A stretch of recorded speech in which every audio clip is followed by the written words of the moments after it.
What's going on, Johnny Nation? Welcome to episode 171 of the Eye of the Storm podcast. My name is David Merriman. St. John's is 3-1, getting ready for their next major test of the young season after convincing wins over William and Mary by 33 and Bucknell by 48. The number 14 ranked Red Storm have their eyes set on Sin City, where they will play Iowa State on Monday, November 24th, Baylor the following day, and depending on what happens, a third opponent on either the 25th or the 26th. So we'll start with brief takeaways from the last two games and then preview what awaits next week in the entertainment capital of the world. Don't worry, I'm going to break it down for you guys, and I know there's a lot of questions about it. Plus, really excited, we are going to be joined later in the show by Jackson Pence, who covers the Iowa State Cyclones for the Cyclone Fanatic and is also a big college hoops guy. He's going to help us talk about Baylor, who St. John's plays as well. We're going to help talk to him about Creighton today. Some devastating news for Creighton as they lost Jackson McAndrew for the entire season. So Iowa State getting some help there in their second game, but it's going to be Iowa State and St. John's first in the Players Era Festival. And well, Johnny Nation, we're going to help you get familiar with that first opponent, the number 16 ranked Cyclones, ahead of Monday's game in the Players Era.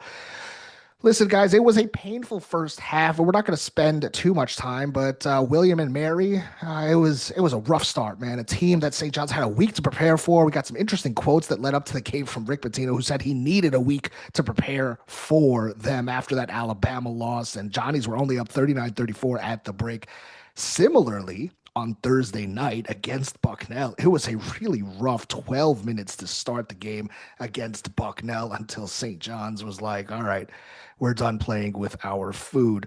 In the William and Mary game, the St. John's defense, like against Alabama, once again was a bit concerning. They were going under screens, allowing William and Mary to get these solid looks from deep, which they were hitting. And it was frustrating, but you knew they would figure it out. And well, Justin, in the first 6 minutes of the second half, they certainly figured it out. They rattled off a 27-2 run and took a 30-point lead thanks to shooting 11 for 17 from the floor, getting 4 steals, and forcing William and Mary to commit 8 turnovers, which allowed them to just get 4 shots up. And we'll start with that William and Mary game. Again, we're not going to spend too much time on this. These were 2 bye games. They were 2 wins, but just some brief takeaways. Justin Kramer's here with me again. Justin, you were at the game for William and Mary. You were at the game against Bucknell. Your general takeaways from that 93-60 win over William and Mary and the 97-49 win over Bucknell. Well, I think William and Mary was really a game of two halves. When you win by 33 points, you usually expect to leave the arena really, really happy. Fact of the matter is, I thought they played exceptionally well in the second half. The second half was one of the best sustained 20 minutes of basketball that I've seen St. John's play ever, right? I mean, they just absolutely waxed them in the second half. The first half, not so much. And then we saw a little bit of the same thing in the Bucknell game in the sense that they started off slow, and obviously it didn't take a full 20 minutes to turn on the lights, but after 12 minutes, the true colors started to show.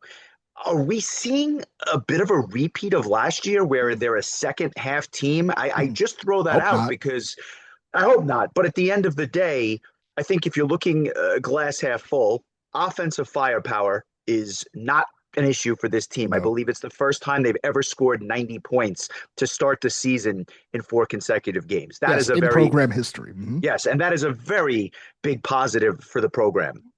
What's concerning, of course, is the slow starts. You can afford to do that in bye games like this. You can't afford to do that against Iowa State. Last time they had a slow start against Iowa State in Ames, they were not able to come back because that game started off really poorly. And although they made it respectable, they were never really in that game. And I know that Iowa State wants to kind of put their foot down early, and we'll talk about that more in depth. My takeaways: offense was good. The defense looks better when they're locked in, although there were certain lapses. They got a couple of easy baskets down low in the Bucknell game, and William and Mary were getting open threes, which, much like the Alabama game, was concerning to me. But you're seeing the emergence of this team's depth. And I'll leave you with this thought. Last night, Ian Jackson had a coming out party, 20 points, He was all over the floor. He was getting to the rim. He was hitting open threes. This is what we expected from Ian Jackson, and it was beautiful to see. Going back to William and Mary, it was a coming out party in many ways for Isaiah Sellers, who went 5 of 11, 3 for 6 from three, had 13 points. So what you're seeing is that on any given night, somebody can step up and put in 15 or 20 points, and you can get it from a lot of different places. Ruben Prey. In Zuby had one of the most mediocre games in his career in his St. John's uniform, but it didn't matter because Hopkins and even Prey went off against Bucknell. Conversely, as I said, Ian Jackson had a bit of a slow game against William and Mary, but Isaiah Sellers and Dylan Darling had wonderful games, scoring 13 points apiece. You're starting to see them rebound, so there's a lot of positive takeaways. But here's the thing: we don't know anything because the quality of the opponent dictates what you learn. And the reality is we don't know anything about this team, but come Thanksgiving, we're going to know a lot about this team because the real tests are next week. Yeah, I mean, you touched on everything that I was going to get to, and the key takeaway from both of these bye games, of course, is the results don't matter that much. They're not moving the needle. Nobody cares that you beat Bucknell by 1 billion, and nobody cares that you beat William and Mary by 1.5 million. But what I took away, after Alabama, I was on here saying I need this team to shoot more threes. Well, they took 27 threes. They only hit 6, but they took 27. That was great. You mentioned Isaiah Sellers. He went 3 of 6 from deep. Encouraging signs that kind of you need to build off of. Dylan Darling, who didn't play against Alabama, was the best player on the floor against William and Mary. 13 points, 5 rebounds, 3 assists, 4 steals, 31 minutes. And he was, I think, kind of putting his stamp on he's going to be the starting point guard on this team, which is something that, we pontificated about early on in the offseason. Though, is it going to happen? Is the Ian Jackson thing not really going to be a point guard situation? And, thank God for Dylan Darling. That sort of manifested itself because then you look at what he did against William and Mary. You look at what he did against Bucknell, where, maybe he didn't stuff the stat sheet, but man, was he was solid on defense. He got a few steals. He was getting his guys involved. He's clearly the point guard on this team right now. Ruben Prey, after that William and Mary game, I thought my biggest takeaway was he needs to play more minutes. Sure enough, Bucknell, 14 points, looks phenomenal, has a huge game, hits 2 threes. He had 4 rebounds, 3 offensive in that William and Mary game. These are the things that you look for. I mean, Bryce Hopkins against William and Mary, 15 points, 4 rebounds in 20 minutes. Dylan Mitchell, 8 points, 4 rebounds, 2 assists, 3 steals, 3 blocks in just 16 minutes, stuffing that stat sheet. And it just parlays into the next game in Bucknell, where he was a monster. We'll get to that in a second. William and Mary also, good things. Joe Sansanin, 15 points, 3 rebounds, 1 assist, 2 steals, 3 offensive rebounds in 21 minutes. I'm honing in on that part because it's important. Rick's been talking about his guards wanting to rebound. It trickled down into the Bucknell game. Ian Jackson in that William and Mary game, 9 points, 3 rebounds, 2 turnovers, 1 steal in 16 minutes. Not great. He didn't look good in that game. And so I had a note. There's still concern over Ian Jackson after the William and Mary game. To me, he was standing around a little bit too much. He was waiting for the ball. He was just not being as aggressive enough. And then you look at Bucknell, and it's like there was a lot of questions leading up to the Bucknell game from the media to Rick Pitino, to Ian Jackson about, hey, are you going to be okay with coming off the bench? What's your feelings like right now? The start of the season hasn't been going great. And he, gives all the media trained right answers. And he's like, I don't care. I just want to win, yada, yada, yada. And then he drops his first 20-point game of the season, looks so much better, looks so much more assertive. His foot was on the gas pedal on Thursday night. He looked more just involved, engaged, and when he is going with a head of steam with the ball, he is very difficult to stop. And that was really important. One of the biggest takeaways from the Bucknell game and the William and Mary game is just kind of how things are progressing, and especially for the important guys. And the depth, that really is what you were talking about. That's the best thing is this team is very deep. Why? Because Josiah Sellers and Zuby Ejiofor had horrific games against Bucknell, and St. John's won by 50. Yes, it was a terrible opponent, but it just goes to show you how deep this team really is and how much they can rely on each other. And when Rick Pitino did that 5-man line change in the first 2 minutes against Bucknell, where he, subbed all 5 starters out, brought 5 guys in, there wasn't really a worry about who's going to score points, who's going to, play defense. That's a very, very encouraging sign for not only just the whole season, but for this Players Era Festival that's coming up, where you're playing 3 games in 3 days. I think that St. John's depth is their biggest asset. And the reason I say that is, you go back to last season, obviously it was a magical season, but you can make the argument that guys like Zuby had to play a lot of minutes. There were games where Zuby was playing 38 minutes a game, and that was a game that was not in overtime, right? He was basically not coming off the floor. This year, guys like Hopkins and guys like Jackson and Sannon, they're playing 18, 20, 22 minutes by and large every single game. And I wonder, when you get to the grind of the Big East or the grind of the Big East tournament, where you're playing multiple games in multiple days, much like we will next week, does that give St. John's the advantage? Because instead of playing someone 35 minutes, you play them 25 minutes, and they got those extra legs deep in the second half. I'm just saying that I think it's something to watch and monitor as the year goes on. I think the Knicks, not to go off topic, but the Knicks ran out of gas in the playoffs last year. It's full stop. My biggest criticism of Thibodeau was that he was playing the guys too many minutes and that they wore down. I don't know that that happens this year, because when they basically did a line change 4 minutes into the game yesterday, you saw no drop off. If anything, that's when they started to play a little bit better, and then they would obviously go on from there. I find it actually very encouraging, the fact that they can go 9, 10, 11 deep without batting an eyelash. Yeah, I am curious to see how the depth and how the rotation does change. That's something that we really should be watching in those Players Era Festival. Does it change with the level of opponent? Does the rotation get shrunk to about an 8 or 9-man rotation? Does guys like Kelvin Odie and Lefty maybe not see as much time, and Sadiku Abine Ayo? I'm very curious.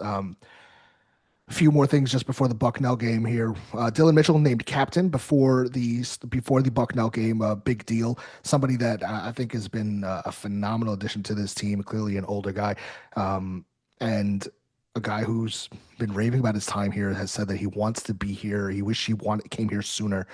So really, really cool to see that. My few other notes coming into this game was like, what are we going to see from Ian Jackson? Are we getting Ruben Prey more minutes? And does the 3-point shooting get better? And the other thing is, like, St. John's wins by 49. St. John's wins by 33. That's what's supposed to happen in these high games, right? Like, but there are times where it doesn't. And you're left with this feeling of, well, did we play down to our opponent? And I know that that's like what a lot of the fans were probably saying in the first few minutes of both of these games, because it's like, what the hell is going on?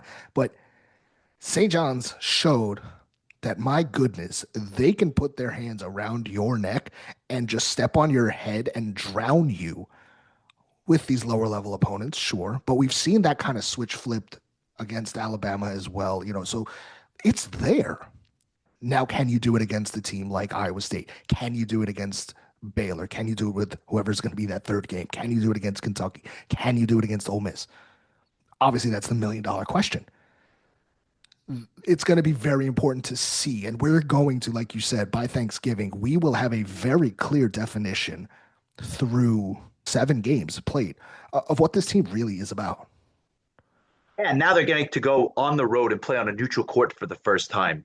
That's always the great equalizer, right? We know that they're very capable at home at Carnesecca Arena. I don't remember the last time they lost the game at Carnesecca Arena. 17-0. 17-0 St. John's is under Rick Pitino at Carnesecca Arena.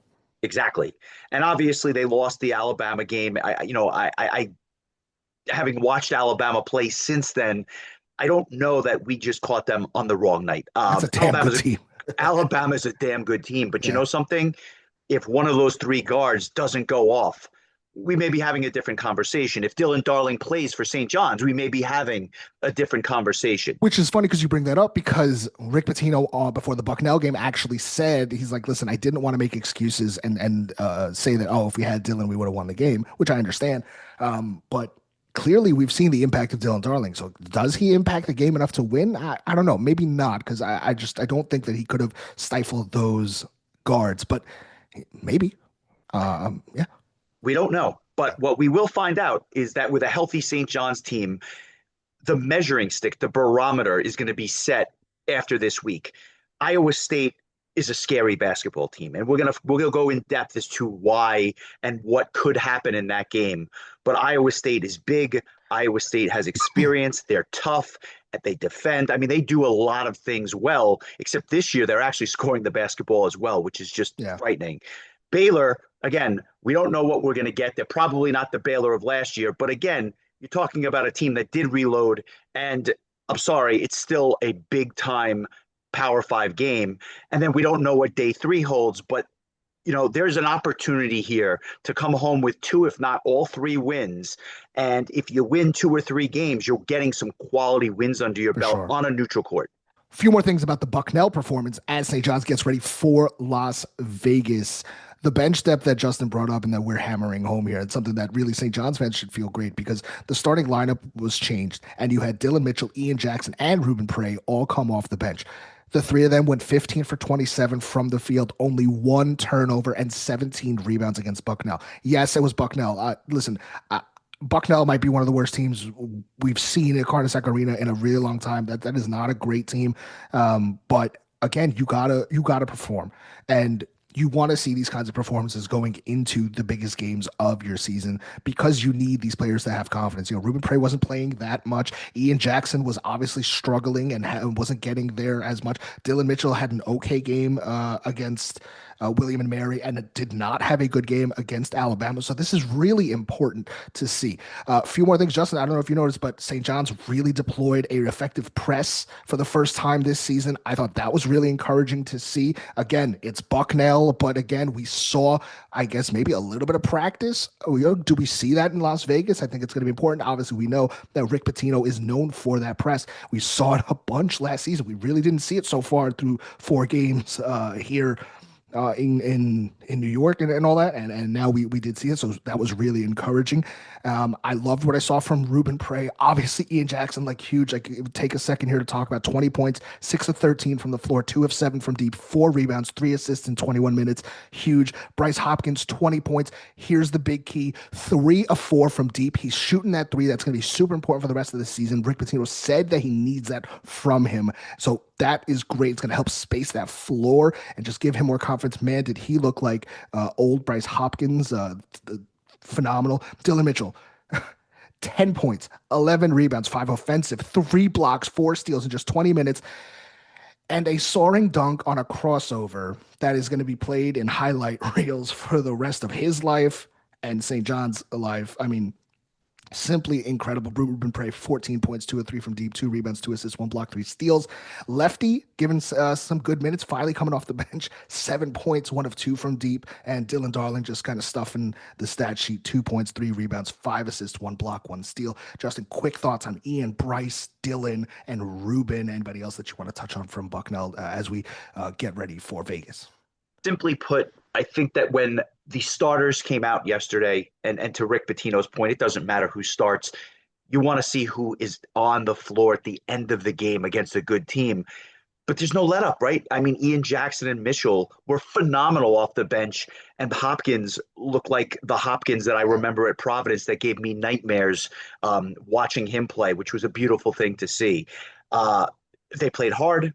They played fast. The press, like you mentioned, was fun. I was wondering where it was. I said, with this kind of depth, but you got to remember, it's the NIL era. Mm-hmm. It's a new roster. They have to kind of build things systematically, and you got to build the half-court defense before you start implementing the press, but you're starting to see it, and that's a really, really dangerous weapon that you have in the arsenal, and I look forward to seeing it more. And just one thought on Dylan Mitchell. Yeah. He reminded me of Dom Pointer when he used to just completely fill up the stat sheet. He'd have in five categories. He was just, I mean, there were points in the game where Dylan Mitchell was single-handedly blocking a shot, getting a rebound, going the length of the floor by himself, and then gliding to the basket for the easiest dunk that you've ever seen. I mean, he was what a coming out party for our new captain. Awesome. Awesome. And Dylan Mitchell, somebody who we're going to talk to with our next guest who remembers him from Cincinnati as well. We'll get to him in a second. My final things on Bucknell. The 3-point shooting. This team finally looked like a team that in the NIL transfer portal got all these 3-point shooters, 10 to 26 from 3-point land. That's good for over 38%. 21 to 28 from the free throw line. That's important. I mentioned that Rick has stressed these guards to rebound the ball. Besides Mitchell, the other leading rebounders in this game were all guards, Sandin, Sellers, and Jackson. So that is very, very important. The bench scored 58 of the team's 97 points, and they forced 24 turnovers in this game. So, Justin, before we get to our guest, where is your confidence level heading into Las Vegas as St. John's on Monday starts their Players Era Festival with Iowa State, who's ranked 16th in the country, and Baylor, who is a well-coached team with Scott Drew, has a lottery pick on that roster with Tunde Yesufu, and has a lot of other really skilled players. This team is playing really good defense right now. So where is your confidence that St. John's can make noise in this game, steal hopefully one, if not two, maybe three games in Sin City? Cautiously optimistic. I think that they have a chance to really break out and do something special next week, but it's going to be a tall task. The depth is going to come into play because you've got three games in potentially 3 days. Uh, I am just focused on Iowa State right now. I'm not even thinking of the Baylor Yeah. game. I want to see them come out on Monday.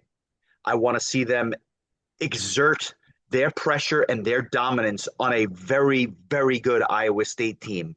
But I'm not going to go in there and say because we beat Bucknell by 100 that therefore they're going to beat Iowa State. It's irrelevant. It really doesn't matter to me.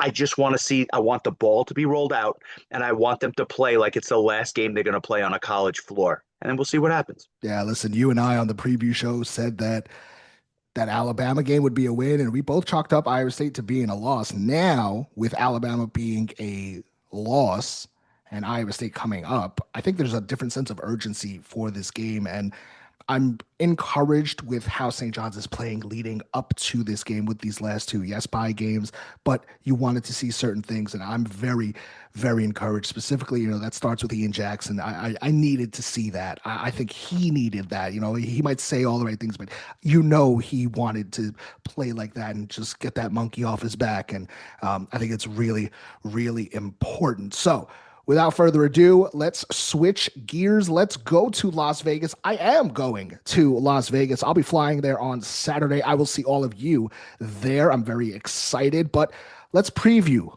Iowa State. Let's preview Baylor. Let's preview this festival. I'm going to tell you guys what this is all about. I'm going to tell you how these games are going to be decided, how we're going to get to that third place game, the championship game, because I know there's a lot of questions. So let's get right to it. All right, Johnny Nation, excited to welcome on Jackson Pence now to preview number 16, Iowa State, prior to the big top 20 tilt in Las Vegas in the first round of the star-studded Players Era Festival. Jackson covers the Cyclones for the Cyclone Fanatic, and this is one of probably the best games of day one besides the team that Justin, were just talking about, maybe Alabama and Gonzaga. I think all eyes will be on that game, and I think on St. John's versus Iowa State. Jackson, welcome. We're so excited to have you. Iowa State is 4-0 with their best win against Mississippi State so far. What have you seen from the Cyclones in their first 4 games? Give us St. John's fans the lowdown on the Cyclones right now. Yeah, thanks for having me, guys. I really appreciate you guys reaching out. I think for the Cyclones, 4-0 start, we thought that Mississippi State game that they played early on was going to be really, really good game. And it ended up not being because Mississippi State has kind of fallen down. They lost to Kansas State last night or 2 nights ago. But for the Cyclones, I think, going into this year was one of those things where it's like you got a lot of new guys in the front court. You got Joshua Jefferson back. But it's one of those deals where it's like you got some new bigs and you're trying to piece together how this is going to look. And last year they're still really good on defense, but I think the number one key is they wanted to be good again this year, and they went out and got 2 key guys in Eric Mulder and Blake Buchanan, the transfer from Virginia. And they've really kind of elevated this defense. They're more defensive-minded guys. They come in and they can guard not all 5 positions, but pretty close. And that's just the calling card for TJ Otzelberger is the defense is number one. The offense comes second, and so far they've really done that. Iowa State hasn't faced much resistance en route to this 4-0 record. The closest game was that 16-point win over Mississippi State, in which the Cyclones led by 25 with 6 minutes to go, kind of coasting to the finish line. Is there a sense of confidence in Iowa State fans going into the tournament and this festival right now? What's the temperature, 2 games against Big East opponents for you guys, obviously starting with St. John's, which, as Justin just said as well, we're not even looking at game 2. Our eyes are focused all on Iowa State right now. Is that similarly to what you guys are feeling right now? Are the group chats, is that what you guys are talking about as well? I think it's a little bit of both. I think that we kind of got a taste of how good this team could be when they played Mississippi State and they ended up scoring 96 points. But I think these 2 games and then the game they're going to be the real test and see where this team is. And I'm really excited to see him play a really good St. John's team. And we were talking earlier. This is some really good transfer group that Rick Pitino brought in for the St. John's team this year. But I think it's a little bit of both. I think it's cautiously optimistic. So I think this is going to be a really good game. And I'm really interested to see St. John's handle the Iowa State pressure they're going to bring defensively. It's one of those deals where it may take them a couple minutes to get used to the pressure that they're going to play against, because it's hard to replicate that in practice. And St. John's, I've heard a lot of people say, well, they don't have a point guard, but they got Ian Jackson, North Carolina transfer, who's a really good player. Isaiah Sellers is a really good player too. So they've got guys that can handle the ball. But I think it's just going to be one of those things is how long does it take St. John's to adjust to the pressure? And that's what it's going to be. When we looked at this game on the schedule, we kind of had it circled. And the reason is because we knew the pressure was coming. And although we don't have a true point guard per se, Dylan Darling usually comes off the bench. He started last game. What St. John's can do is show you a lot of different looks. We can play big, we can play small, we can play fast, we can kind of beat you up down low. As Iowa State prepares for this game, and you look at the St. John's roster and you look at kind of the way that St. John's and Rick Pitino plays, how or what do you think are the things that Iowa State will be able to take advantage of? And also, what concerns you saying this is where St. John's can really hurt us? I'll start with the front court. I mean, St. John's has one of the best front courts you're going to see in college basketball. Bryce Hopkins, really good player. Zuby Ejiofor obviously is a really good player. And Iowa State's got some guys that are experienced but not so experienced. They've got a German big that came in for the first time. He's a true freshman, Dominikas Plata. Has not seen a ton of guys like Zuby or Bryce Hopkins. And then they have the Virginia transfer, Blake Buchanan, who's played a lot of Power 5 basketball. Played for Tony Bennett at Virginia and before he retired, which is a really good defensive-minded coach. But again, like we've seen Joshua Jefferson. Joshua Jefferson has grown into, started a little on defense last year, but by the end of the season, he was just right there with what Coach Otzelberger wants. But I would say the front court matchup is one where Iowa State's going to really get tested. I mean, they're going to bring a lot of traps at the ball, so Zuby's going to have to, find the kick, the weak side pass for a 3. And that's one of the things that St. John's do is a really good passing team. They're scoring over 99 points a game almost this year, close to 100 points per game. So that's one of the things they're going to have to really worry about. It's going to be a high-octane game for sure. We saw Blake Buchanan last year when St. John's played Virginia. 25 minutes, 6 points, 5 rebounds, 2 assists. And Zuby got the better of him in that game. However, and this is the key, that Virginia team was not very good. They also didn't have TJ Otzelberger as a head coach. That's also, and Blake Buchanan now in Ames has a lot more weapons around him. And so I think you're going to get a very different Blake Buchanan just because he doesn't have to do it all himself. So I think that's going to be an interesting matchup there. But your front court is very good. They're scoring a lot of points. They're rebounding at a very high clip. I actually think that of the front courts we're going to see this year, UConn, Kentucky, and Iowa State are probably the 3 best front courts that we will play all year long.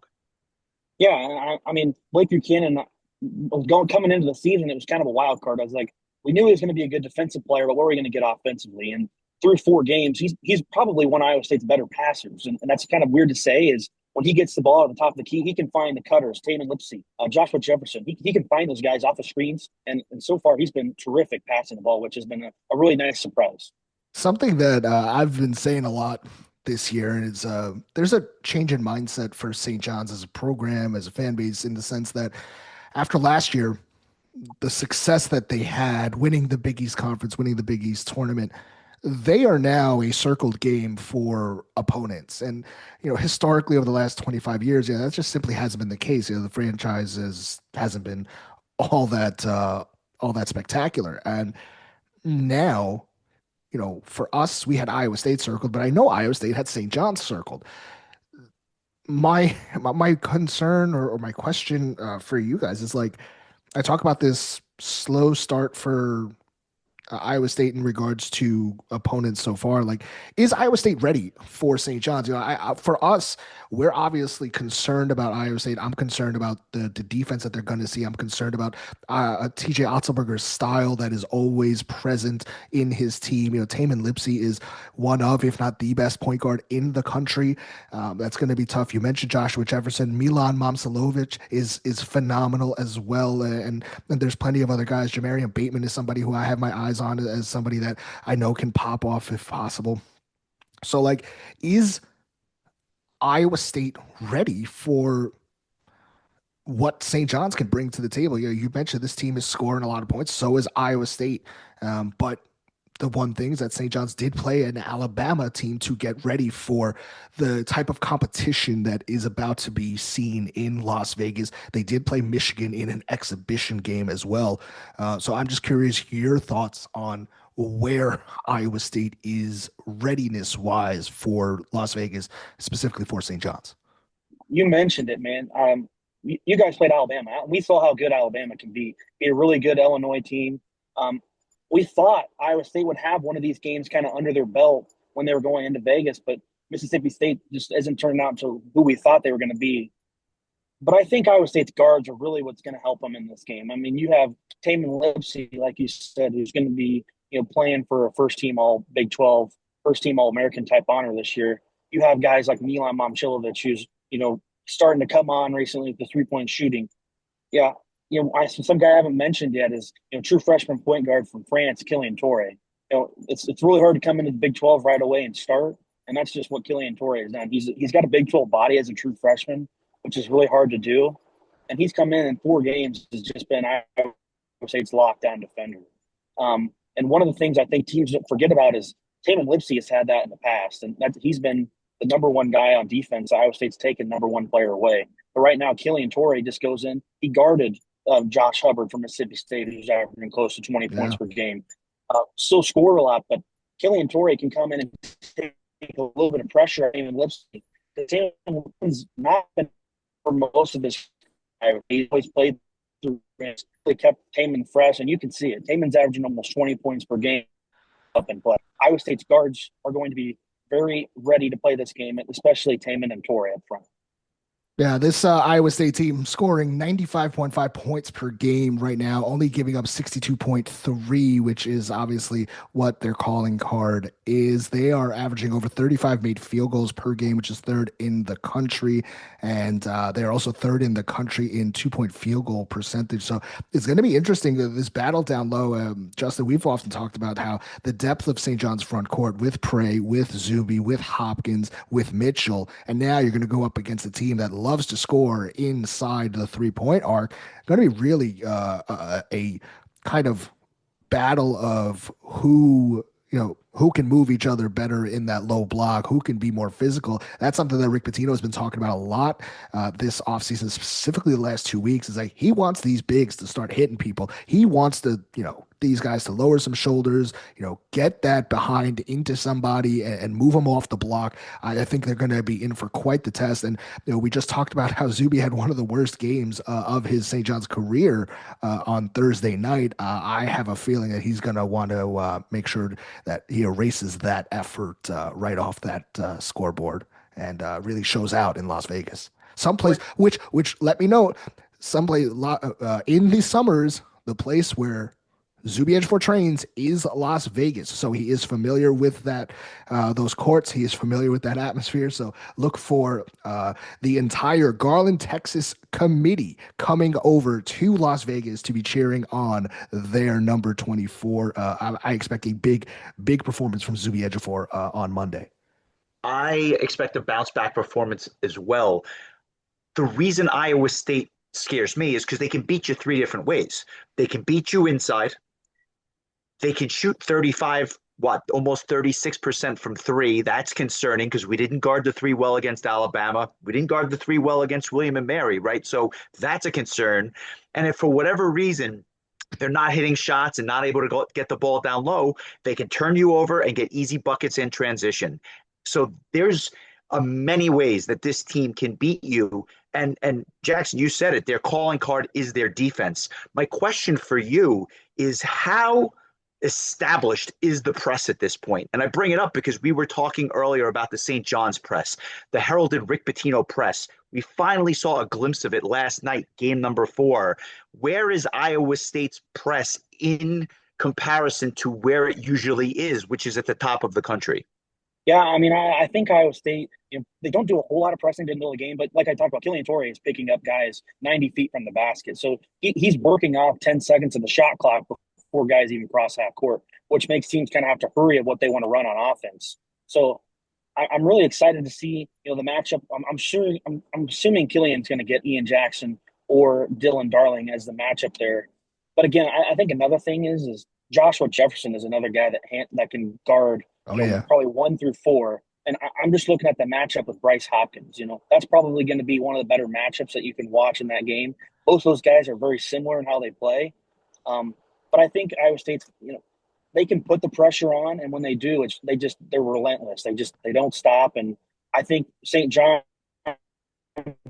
they shot 31% from 3 this year so far, so I think it's just a matter of time. And the one way to beat the Iowa State defense is making open threes and making those kick corner threes. So I think this is going to be a good test for both teams. Yeah, I was just talking about how I wanted to see things in these bye games. I don't care that we won by 49 the other night, but you saw 38.5% from 3, hitting 10, taking 26, I think it was. Like that's encouraging. And especially the other thing that St. John's is willing to do is they're going to run and they're going to try and play fast. And you're going to have Dylan Darling at the point of attack for potentially that press that they're going to have to break up. And if they're going to pass over the top and try to pass their way through the press, well, if Iowa State is going to be a step slow, St. John's is going to get to the basket and finish, and they have a lot of bigs. And between Josan Sannon, between Ian Jackson, obviously Zuby and Dylan,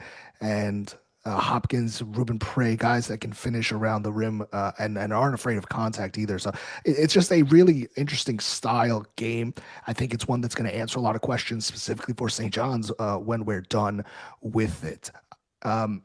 Jackson, curious to know where you think the game is going to be decided. What does St. John's need to really do besides the press? What does St. John's need to do, or what does Iowa State need to do in order for either or to become victorious? What's going to be the main thing? I think for Iowa State, I think it's causing as many turnovers as they can. That's really where they thrive on offense, is in transition. Dominic Nelson was a transfer from Utah Valley, player of the year in the WAC last year.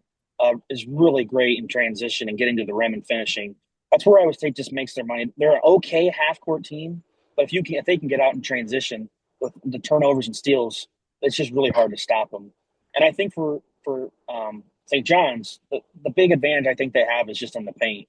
Iowa State's probably not going to see a big like Zuby, Ejiofor, maybe all year. I mean, the only guy I can think of that they got last year was Hunter Dickinson from Kansas. Not this kind of same. Oh, no way. Not even close. I think Zuby's a little bit better. I think Zuby's just a little bit better than a little more athletic, a little bit. Yeah, absolutely. Yeah. I think Zuby's probably going to be one of the best bigs Iowa State's going to see all year. Maybe the kid from Arizona is going to be really good too. Sure. But I think that's just going to be the matchup to watch.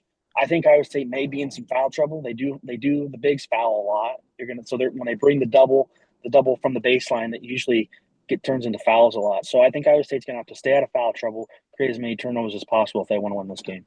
That's something that's actually really interesting because St. John's has been getting to the free throw line a lot to start the season. I think they've been doing a great job of causing and getting some fouls. I want to just give everybody who's listening um, a primer on what is about to happen over the next few days starting on Monday. The Players Era Festival, it started with 8 teams last year in year one. It's now 18 teams this year. Next year, it's ballooning to 32. And what it's done is basically destroyed every other MTE tournament during Feast Week because, hey, just for participating in the Players Era Festival, you get $1 million towards NIL. If you win the thing, I believe you get an additional $1 million. On Monday, starts off with Tennessee Rutgers. Listen, our friends in Piscataway, if you're waking up early for that game, good luck because what Tennessee is going to do to Rutgers is not going to be fun. Tennessee is going to absolutely destroy that team. Baylor plays Creighton after that. It's Kansas and Notre Dame, then St. John's and Iowa State, Houston and Syracuse. Hey, Kai and Anthony, let's see what you do against that defense over at with Kelvin Sampson's club because Kyan's off to a really good start, 4 Qs, but I think he's about to get quite a different taste of defense. Oregon, Auburn, another decent game there, 8 p.m. Alabama, Gonzaga, probably the second or if not the best game of the day. Michigan, San Diego State at night, and Maryland, UNLV will wrap up Monday. On Tuesday, it's Rutgers, Notre Dame. If you're waking up for that one too, good luck. That's a tough one. You better have some liquid courage in you to watch that one. Iowa State and Creighton at 2:30, Kansas and Syracuse at 3:30. The big news coming out today is, I believe, Darren Peterson will not be available for the Players Era Festival. That's on November 21st. I believe we heard that today. St. John's Baylor follows that game. Houston, Tennessee, good game there. Michigan, Auburn, Gonzaga, Maryland, good game there as well. Oregon, San Diego State, and Alabama, UNLV. Wednesday, November 26th is the third place game at 7 p.m., the championship game at 9:30 p.m. How are we getting there? I know that's the question. Well, thanks to friend of the podcast, Kevin Connolly, put out an article. Here's what's happening.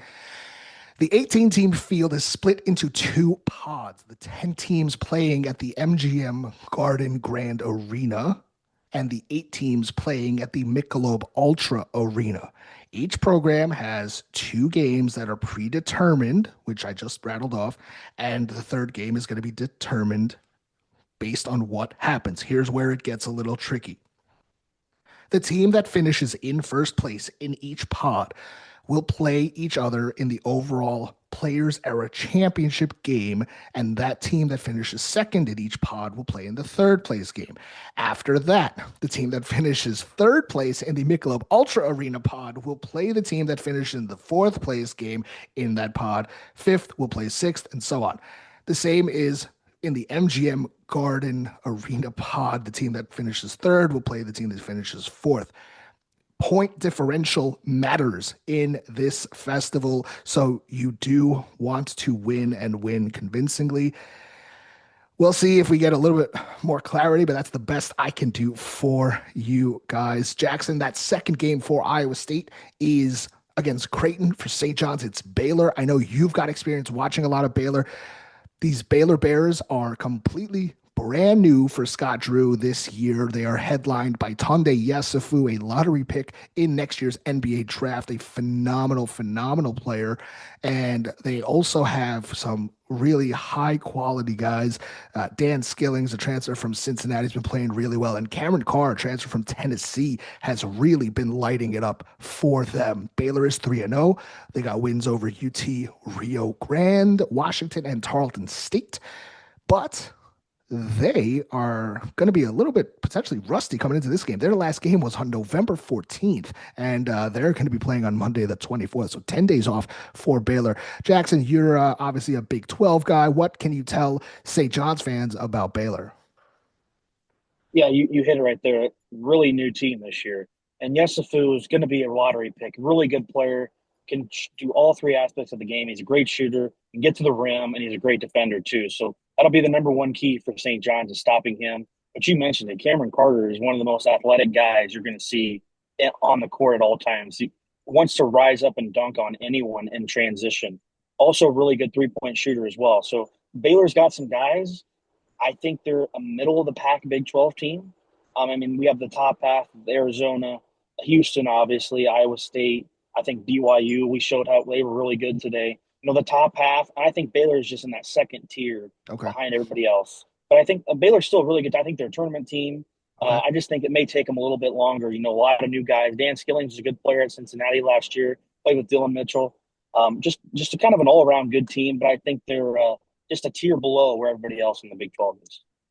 Jackson, you mentioned Dylan Mitchell, somebody that you're familiar with. What do you remember about him at Cincinnati, and how different do you, if you've caught some St. John's, I mean, do you think that he looks now? Because, he's told me on a few occasions that he's so excited to be at St. John's because of how fast paced we play, that how Rick Pitino allows him to be free with the ball, allows him to push the ball, allowed to get rebounds and run, so it really suited his play style more. And he said that, that Big 12 basketball is a little bit slow. And so this really favored his style. But what do you remember about Dylan Mitchell as, he did play in your conference? I think that's just it. I mean, in the Big 12, it's a grind out half court game. And, I think Iowa State, Houston, those really good defensive teams are just trying to grind you out, hold you to 60 or so points. And you mentioned it. I think the biggest thing is when I watched him play the other night is him bringing the ball up the floor. You saw him, he took the ball, went in transition, just had a huge dunk in that game. I mean, that's one of the things he just looks like Joshua Jefferson out there. He just brings the ball up at all times. I don't think he's that great of a shooter yet, but I think in transition, he's just really dangerous.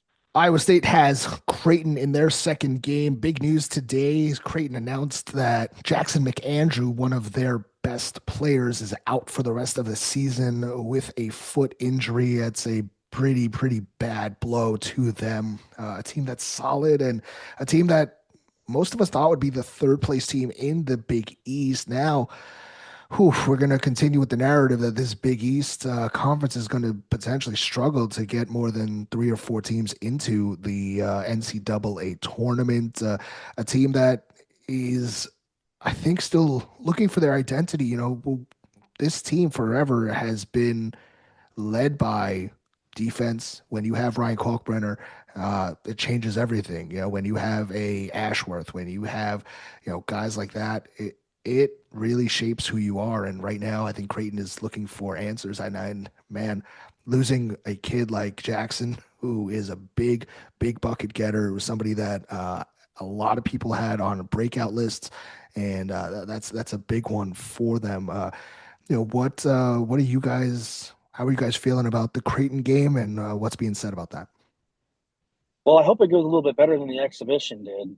I don't know if you guys saw that or not, but Iowa State got down huge in that exhibition game. I think it was by 25 or so points, and they ended up rallying just to lose by 13 in the first exhibition of the season. And that was without guys like Ilwin Freeman, the transfer from Iowa, Mhm. and Jackson McAndrew too. So I hopefully, and we all obviously know is Greg McDermott was head coach. He was a head coach at Iowa State, and TJ Otzelberg was his assistant. So those guys are really close. They know each other really well. I'm sure there was a lot of sharing of information going on there. Hey, this is what we need to work on. Why don't you guys attack it?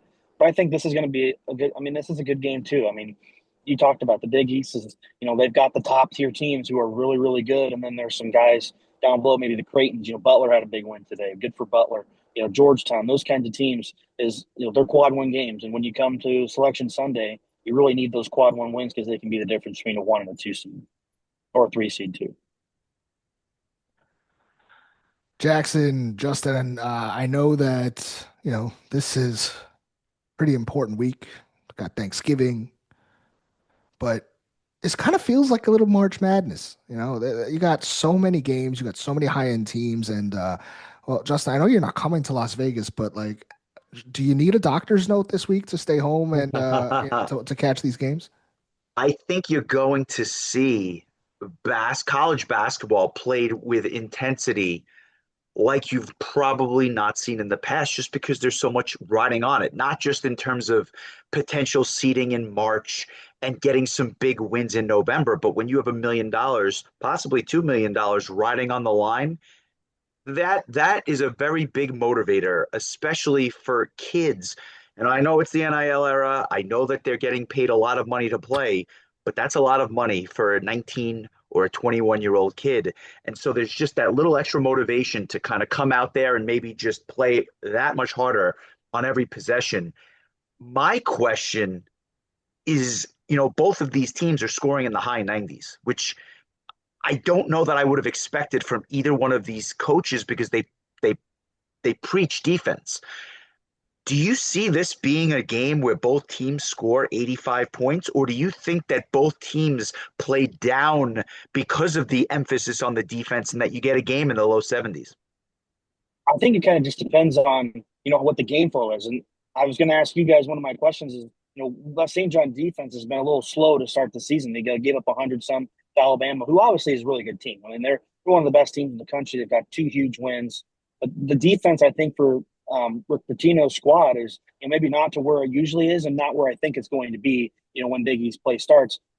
But I think Iowa State, they're going to have to muck up the game and make this a slow game if they're going to want to beat St. John's, because that's their style of basketball, and you want to dictate the pace, and that's how they're going to win this game. But I was going to ask you about that. What's is the defense just a step slow, or maybe some new pieces trying to fit in, or what's going on there? It's just that it's a bunch of new pieces, and although there are a lot of talented offensive players on this team, I don't know that their old coaches or their AAU programs were necessarily saying you have to kill it on defense. They could score, but they weren't exactly killing it on defense before they got to campus. Obviously, you don't play for Rick Pitino unless you're playing defense at a high level. It will come. And we saw it last year. Their defense just got better and better as the year went on. And I expect to see something similar this year. Maybe not the number one or number two defense in the country, but a top defense that can impose their will on other teams. And you're starting to see glimpses of it with guys like Dylan Mitchell, with guys like Ruben Prey, and obviously with guys like Sellers on the perimeter. You're starting to see glimpses of it, but I think it will get better. I think that for St. John's to win this game, though, they have to do two things. They have to keep the turnovers down. If Iowa State turns St. John's over, we're going to have a problem. And I think that they have to play up and down. I don't want this to be a half court game. St. John's is good in the half court. They are not great. St. John's is fantastic in transition. And if St. John's runs on Iowa State, they could blow the doors off Iowa State. I don't think that's going to happen, though. I think this is going to be a very close game that is decided in the last 2 minutes. Yeah, I think that something that's really interesting is that what St. John's, the way that they played in that Bucknell game on Thursday defensively, again, is very encouraging. They were saying the right things again. We saw that trap defense. We saw that press defense. It's kind of like you're starting to see just little pieces of last season's, mindset kind of come together, and it's happening a little bit earlier than last year. You've got better athletes on this roster, which is something that we've noted this year. I think Dylan Mitchell helps with a lot of that. I think that you're going to need the guards to really step up in this game. I'm terrified of Tamin Lipsey. I'm terrified. He's a monster on that court, and they might be a little bit prepared now because of what they saw against Alabama, but man, he's a different animal as well. Ian Jackson will have his hands full. Joe Santana will have his hands full. Dylan Darling will have his hands full. Osiah Sellers will have their hands full. They're going to switch. That they're going to try and get physical with you. They're going to try and get these guards into foul trouble. We've seen that happen early on this year as well. So St. John's is going to have to be really, really disciplined. You're not going up against any of these by-game opponents anymore. Alabama fouled a lot in their game. I don't foresee a lot of those mistakes happening again. TJ Otzelberger knows what he's doing here. Is going to probably be one of, if not the best coach that St. John's faces this year. So that game plan is going to be rock solid. He said all the right things in the media. There was no bulletin board material. He called Zuby Ejiofor one of the best players out there. He noted Ian Jackson and he noted Bryce Hopkins. This team is for real. There is going to be all eyes on Las Vegas, and all eyes are on St. John's and Iowa State. Jackson, I mean, any kind of final parting words in regards to what St. John's is getting with Iowa State on Monday? Yeah, I mean, I think it's Milan Momcilovic. He's one of the one of the mismatched nightmares that you kind of have is he plays like a guard, but he can also get inside and turn his back to the basket too. So he's kind of a wild card. He's been hit or miss so far this season, but Coach Otzelberger talked in the offseason. They want him to shoot 10 threes a game. Then that's a lot for a guy like him. And this year he's kind of expanded his range more. He can shoot farther from beyond the 3-point line. He's coming off screens more. I know they've talked about him watching Steph Curry film just because they want to see how he gets open and can get off shots so quickly. He's changed his form too a little bit. It's a little bit quicker than what it was the past 2 years. But I think if he gets hot or he knocks down the first couple early, I mean, he could be in for a big day because he just needs to see one fall and he can get going. All right, Justin Kramer is here with me, Jackson Pence from the Cyclone Fanatic. You can catch all of his work over at cyclonefanatic.com. Jackson, I understand you're coming to Las Vegas as well, so certainly going to see you there. Let's get some parting words here in regards to Iowa State. That's what we're here about. Justin, I know you and I had actually at halftime talked about the last Iowa State game against St. John's, which was very ugly. Jackson, I don't know if you remember that one, but St. John's fans certainly not really in the mood to reminisce about that performance. And, I remember trying to make travel plans to get to Ames, and it was like impossible from New York. So, your kind of just the last words on St. John's, the history and Iowa State as a team and what they're going to be what they're getting into. Anybody else that they should be looking after in this game, and anything else that these fans got to know. Yeah, I was going to agree. I do remember that game in Ames a couple years ago. Soriano, the big, was a really good player. I remember him being a really good. And then Posh Alexander, I remember him. Played for Dayton, was on the St. John's team at that time. And they had an older coach. I can't remember what his name was, but they had another coach. That was Mike Anderson. Yeah, Mike Anderson. That's right. It was.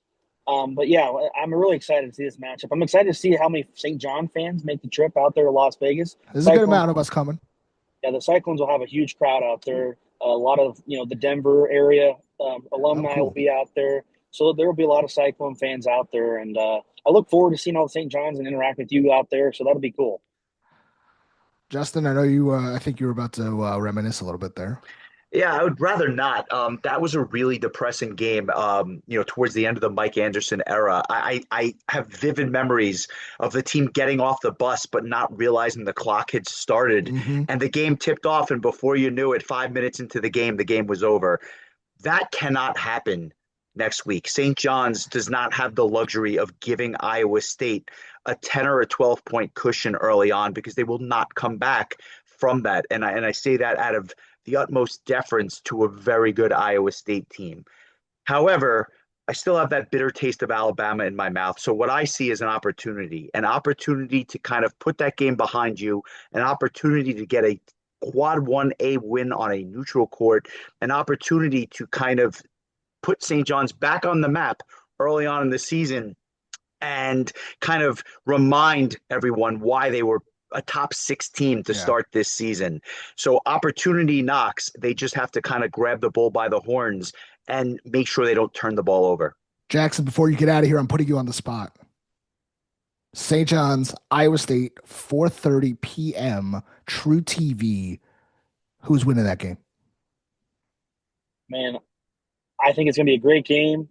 I think Iowa State's going to have the edge. I just think the defense is going to win this game. I know that you guys have played Alabama. St. John's is a really good team. I think they're a Final Four national championship good with the guys they brought in, the Bryce Hopkins, Zuby Ejiofor, Ian Jackson. Those guys are really good players. I just think it's hard to replicate the defense that they're going to see, especially in the first 5 to 7 minutes of that game. I'm going to go with Iowa State just because of the defense and then the guards that they have, just to lead up the way. Do you have a score? I'm going to go. Man, they can't let St. John score over 85 points. So I'm going to go 82-78 Iowa State. Oof, man. Oh boy. Well, here's my final thought on it. This year, this fan base expects to win. This program expects to win. You don't become top 5 preseason. You don't stay ranked throughout the year. You don't schedule like this. You don't spend this much money to bring in players and expect to lose. There's a different just feeling around this fan base, this team, in the sense that you expect to win these kinds of games now, and you're not going into these games with ho hum, we're happy to be there anymore. Not That's just not the case anymore. You go into these games and you want to win them, and you expect to win them if you're a Rick Pitino St. John's team. After losing against Alabama, I think there's just so much pressure on this game for St. John's, and I think that while initially we predicted that this was going to be a loss 2 months ago, I think now the way that things have changed, the way that some of these guys are playing, I'm so much more encouraged by Ian Jackson. I'm so much more encouraged by what I've seen from Dylan Mitchell. I think Zuby bounces back. I think it's going to be a little higher scoring than that. And I think the Johnnies are going to find a way to get this win because of the sense of urgency there is behind this game and what it means for the rest of their non-conference schedule and their season, especially with how down the Big East is right now. I think that the Johnnies are going to pull off, maybe a 6-point win. And I think it really goes to change kind of the trajectory of how everybody again is thinking about St. John's and kind of pushing them back up into that where everybody thought they should be at the start of the season. Justin, what do you got for St. John's and Iowa State? I had St. John's losing this game. I'm not going to change my prediction here. I actually think they have a better chance of being Kentucky. Kentucky may not be the team that we thought they were, but I have it as a 2-point loss, 78-76. Oh, another low-scoring game. My goodness, I'm terrified of what Jackson keeps saying about this defense. I against Alabama, it was a track meet. There was no defense, defense optional in that game. And I'm kind of I'm getting on a plane in about 10 hours here, and like I'm starting to like sweat because now I'm thinking about Iowa State's pressure defense. But overall, I'm super excited. Jackson Pence, he covers Iowa State for the Cyclone Fanatic. You can catch all of his work at cyclonefanatic.com. Make sure you also give him a follow as well. Jackson, I look forward to seeing you in Sin City in a few days. Thank you so much for joining us. Really looking forward to the game on Monday, and it's going to be a hell of a time. Thank you again. Yeah, thanks for having me. I really appreciate you guys, and I'll see you in Vegas. Absolutely. He's Justin Kramer joining me all season. And Johnny Nation, you're 3-1 heading into Las Vegas, the Players Era Festival. Some of the best teams in the country are making their way to Las Vegas. I hope to see you there. If you are there, please give me a shout. Let's meet up. If you see me in the casino, if you see me at the restaurants, or if you see me at the games, please come say hello. I really appreciate it. Appreciate all the support. Thank you for listening. The next big test for the Johnnies is here. The Players Era Festival. St. John's takes on Iowa State, a ranked versus ranked team and game on Monday the 24th. Then it's St. John's versus Baylor on Tuesday, and then we will see what happens on Wednesday the 26th, perhaps Thursday, but hopefully you're playing on Wednesday. Johnny Nation, as always, thank you for listening. We'll catch you next time.